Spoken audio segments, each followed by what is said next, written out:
કેમ છો? Good morning મારા વાલા મિત્રો. આજે તારીખ થઈ ગઈ છે 17/11/2025 અને વાર થયો મિત્રો સોમવારનો દિવસ. સોમવારનો દિવસ વીકલી ટ્રેડિંગ સેશનનો ફર્સ્ટ ડે. જય જય શ્રી ભોળેનાથ, હર હર મહાદેવ. મિત્રો, બજારમાં આજે ગેપઅપ ઓપનિંગ થાય એવું લાગી રહ્યું છે. SGX નિફ્ટી પણ પ્લસ બતાવી રહી છે અને બીજું કે બજારની અંદર ધીમે ધીમે ધીમે બિહાર ઇલેક્શનના રિઝલ્ટની પણ અસર આવશે અને બજાર હવે ધીમે ધીમે રિકવર થતું જોવા મળશે. કારણ કે બજારને નવો હાઈ બનાવવો છે, પણ કારણ જોઈએ છે. કારણ જોઈએ છે કે કયો કારણથી હું નવા હાઈ તરફ દોડું. હવે એ જે નવા હાઈ તરફ દોડવા માટેના કારણોમાં આ એક બિહાર ઇલેક્શન એક કારણ બન્યું છે. જો એ કારણને અનુભૂત થઈને કામકાજ કરે ગેપઅપ સાથેનું અને આગળ વધતું જોવા મળે તેજી, તો નવાઈ ન પામતા મિત્રો. પહેલા જોઈ લઈએ આપણે મિત્રો ગઈકાલે બજાર કેવું જોવા મળ્યું. એટલે ગઈકાલે મીન્સ કે શુક્રવારે બજાર છેલ્લે ક્યાં મૂકીને આવ્યા હતા એમાં બધું જ જોઈ લઈશું આપણે. ઇન્ડેક્સિસ કેવા રહ્યા, FII-DIની એક્ટિવિટી અને વધનારા ઘટનારા શેરો આછા પાતળા ચેક કરી લઈશું. આજે કયા કંપનીઓના રિઝલ્ટ ની અસર જોવા મળશે, પ્લસ કઈ કંપનીઓમાં આજે હલચલ પણ આવશે, એ બધું આપણે આજે ચેક કરીશું મિત્રો. પહેલા જોઈ લઈશું, એક ટિપ્સ પણ આપીશ મિત્રો કે કેવી રીતે કામકાજ કરવું બજારમાં, એકદમ હળભળ્યા નહીં થઈ જવાનું. એની પણ એક વસ્તુ વાત કરીશું આપણે છેલ્લે. પહેલા જોઈ લઈએ ગઈ શુક્રવારનું બજાર મિત્રો. તો નિફ્ટી 30 અંકના વધારા સાથે નોમિનલ 25,910 અંક બંધ જોવા મળી. સેન્સેક્સ પણ મિત્રો 84 અંકના ઘટાડા સાથે 84,562 અંક બંધ જોવા મળ્યું. એકદમ ઇન્ડેક્સિસ ફ્લેટિશ જોવા મળ્યા, પરંતુ FII-DIની એક્ટિવિટીમાં વધારો જોવા મળ્યો. FIIએ કેશ માર્કેટની અંદર 4,968 કરોડની વેચવાલી કરી. ઓલમોસ્ટ 5,000 કરોડની આસપાસની વેચવાલી જોવા મળી કેશ માર્કેટની અંદર. DIIએ 8,461 કરોડની ખરીદારી કરી કેશ માર્કેટની અંદર મિત્રો. અત્યારે DII ફૂલ મૂડમાં છે નવો માલ ભેગો કરવા માટે, અને FII થોડો માલ ખંચેર્યા કરે છે. બીજું વધનારા શેરો ઘટનારા શેરો પર નજર નાખી લઈએ તો ઇપ્કા લેબે 13.6% તેજી બતાવી. ફાર્માસ્યુટિકલ કંપની છે મિત્રો. TRIL transformer and rectifier India limited 10%ની તેજી. છેલ્લા 2-3 દિવસથી આપણે જોતા હતા કે 20%, 10% એ રીતે ઘટતો નીચે આવતો હતો, અને ગઈકાલે શુક્રવારે ટૂંકમાં એણે 10%ની અપર સર્કિટ લગાવી દીધી છે. મુથુટ ફાઇનાન્સ 9.8%ની તેજી એમાં પણ જોવા મળી. જબરદસ્ત તેજી. મુથુટ ફાઇનાન્સ ધીમે અપર સાઈડ દોડી રહ્યો છે મિત્રો, કારણ કે સોનું એકદમ પકડાયેલું છે 1.25 લાખની આસપાસ, એટલે એમાં પણ ફાઇનાન્સમાં ઘણો બધો બેનિફિટ જોવા મળી રહ્યો છે. એથર ઇન્ડસ્ટ્રીઝ 8.5%ની તેજી જોવા મળી મિત્રો. HBL એન્જિનિયરિંગમાં પણ 7.9%ની તેજી. જ્યુબિલન્ટ ફૂડમાં 7.3%ની તેજી, અને ભારત ડાયનેમિક્સ લિમિટેડ એટલે કે BDLમાં 6.3%ની તેજી આવી. હવે ઘટનારા શેરો પર ફટાફટ નજર નાખીએ તો પ્રીમિયર એનર્જી 6% નીકળી ગયો, 6% તૂટ્યો. વેલોર એસ્ટેટ 4.2% તૂટ્યો. સોનાટા સોફ્ટવેર 3.9% નીકળી ગયો. GMDC Gujarat Mineral Development and Corporation 3.6% તૂટી ગયો. એપોલો ટાયર 3.4% તૂટ્યો. સુપ્રીમ ઇન્ડસ્ટ્રીઝ 3.2%ની મંદી, અને ગોદરેજ એગ્રોવેટ એમાં પણ 3%ની મંદી જોવા મળી મિત્રો. આ વાત થઈ ગઈ આપણે શુક્રવારના બજારની. હવે વાત કરીએ મિત્રો કે આજે કઈ કંપનીઓના સ્ટોક્સમાં હલચલ જોવા મળી શકે છે. તો પહેલા નંબરની કંપની છે મિત્રો લ્યુપિન. લ્યુપિનમાં એક ખબર આવી છે અમેરિકા તરફથી કે ભાઈ US FDAની એક મંજૂરી મળી ગઈ છે એક દવાની, તો એની અંદર આજે હલચલ જોવા મળશે. બરાબર છે, એટલે લ્યુપિનમાં પણ આજે મોમેન્ટ જોવા મળે તો નવાઈ ન પામતા મિત્રો. બીજા નંબરની કંપની છે મિત્રો મેક્સ હેલ્થકેર.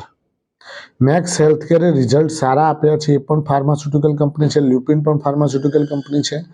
રિઝલ્ટ સારા આપ્યા છે મેક્સ હેલ્થકેરે, એટલે એમાં આજે હલચલ જોવા મળશે. અપર સાઇડમાં માર્જિનમાં સુધારો જોવા મળ્યો છે 29% જેટલો મેક્સ હેલ્થકેરમાં. અને નારાયણા હૃદયાલયમાં પણ રિઝલ્ટ સારું જોવા મળ્યું છે, એમાં પણ આજે હલચલ જોવા મળશે મિત્રો. નારાયણા હૃદયાલય એમાં 1800 ને 1900 વચ્ચે ચાલી રહ્યો છે. 2000 રૂપિયાનો ભાવ લગભગ 10 થી 15 દિવસમાં જ અંદર જ આવી જશે એવું અનુમાન લાગી રહ્યું છે, કેમ કે એની મુવમેન્ટ, એની પકડ ત્યાં પકડાયેલી છે મિત્રો. એટલે નારાયણા હૃદયાલય ઉપર ધ્યાન રાખી શકો છો તમે. એક બીજી કંપની છે મિત્રો સેજિલિટી ઇન્ડિયા.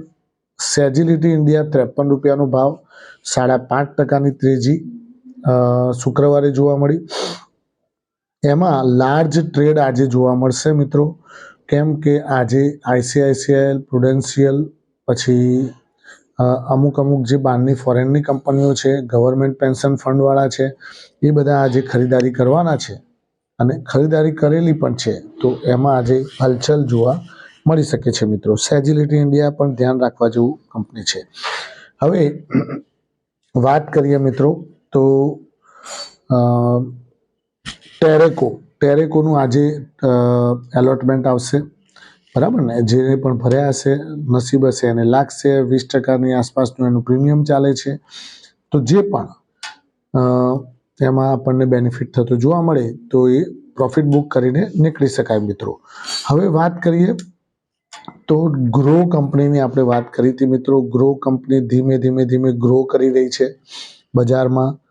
એણે સારું એવું રિઝલ્ટ, ટૂંકમાં ખરાબ બજારમાં પણ સારું લિસ્ટિંગ આપ્યું. સારું લિસ્ટિંગ આપીને અપર સાઈડે દોડ કર્યું.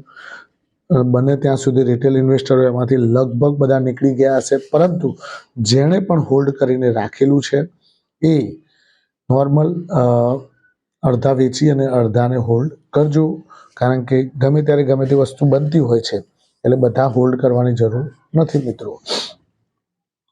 એક એલજી ઇલેક્ટ્રોનિક્સ ઉપર ધ્યાન રાખજો, ગમે ત્યારે એની અંદર પણ મુવમેન્ટ અપર સાઈડ આવી શકે છે. એલજી ઇલેક્ટ્રોનિક્સ જે હમણાં જ લિસ્ટિંગ થયું હતું એમાં પણ થોડું ધ્યાન રાખ્યા જેવું છે મિત્રો. હવે વાત કરીએ આપણે બજારની અંદર, તો તમે ખાસ ધ્યાન રાખજો કે બજારની અંદર તમારો પોર્ટફોલિયો છે એને ઇવેલ્યુએટ કરતા રહેજો. પોર્ટફોલિયોમાં જ્યાં પણ આપણું વર્કઆઉટ તમે જોતા રહેજો, એમાં લગભગ 50% છે લાર્જ કેપ રાખવું, 25% મિડ કેપ, 25% સ્મોલ કેપ રાખજો. અને બજારની અંદર ખાસ કામ કરતી વખતે 3 વસ્તુથી દૂર રહેજો. આજે ફરીથી કહેવું પડે છે, ઘણા ટાઈમ પછી કહું છું કે ભાઈ જે આ તમે ઇન્ટ્રાડે કરતા હો છો રોજે રોજ, એ ક્યારેય નહીં કરવાનું. ઇન્ટ્રાડે કરવાથી ઓવરઓલ મહિને હિસાબ મારશો તો માઇનસ જ હશો. બીજું કે ઇન્ટ્રાડે પછી કોલ પુટ ઓપ્શન, અને ત્રીજા નંબરનું છે મિત્રો કોલ પુટ ઓપ્શન, અને ત્રીજા નંબરનું એફએનડો. આ 3 વસ્તુઓ આપણને કોણે ના પાડેલી છે? સેબીએ. સેબી પોતે કહે છે કે ભાઈ 10માંથી ફક્ત 9 લોકો, એક જ જણ કમાય છે, 9 લોકો નુકસાન કરે છે. હવે કેટલા ટકા રેશિયો થયો? એટલે તમે ધ્યાન રાખો, એ લોકો પાસે બધો ડેટા છે, તમે કેટલા પૈસા અંદર નાખો છો અને કેટલા પૈસા તમે ઘરે લઈ જાઓ છો, એ લોકો પાસે બધો ડેટા છે. એ કોણ નુકસાન કરે છે, કોણ અહીંયા બધું મૂકીને જાય છે, બધી ખબર છે. ઉતાવળ કરશો નહીં અને શાંતિથી કુલ માઇન્ડ રાખવાનું. 2 વસ્તુઓનું ધ્યાન અવશ્ય રાખવાનું: ધીરજતા અને સહનશીલતા.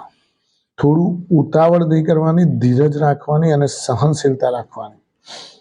ઘટી ગયો શેર એટલે ચલો કંટાળીને નીકળી જઈએ, આ વૃત્તિ ક્યારેય ન રાખતા મિત્રો. કારણ કે સારી કંપનીના સ્ટોક્સ નીચે જઈ અને પછી બાઉન્સ કરતા જોવા મળે છે મિત્રો.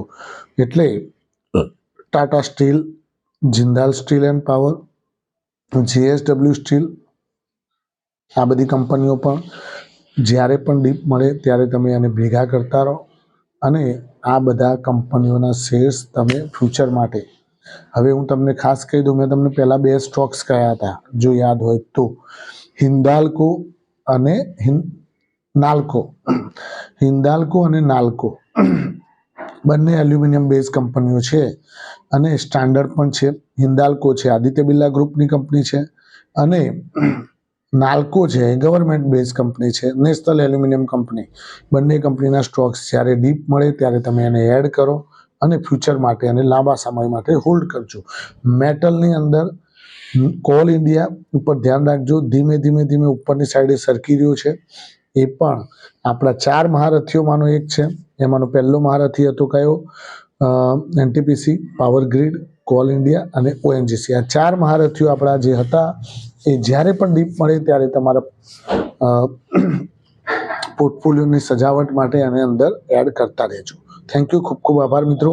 આજનો દિવસ તમારા માટે શુભ રહે, લાભદાયી રહે, ફળદાયી રહે એવી માય પ્રોફિટ પોઈન્ટ ચેનલ વતી આપ સૌને શુભકામનાઓ. Thank you.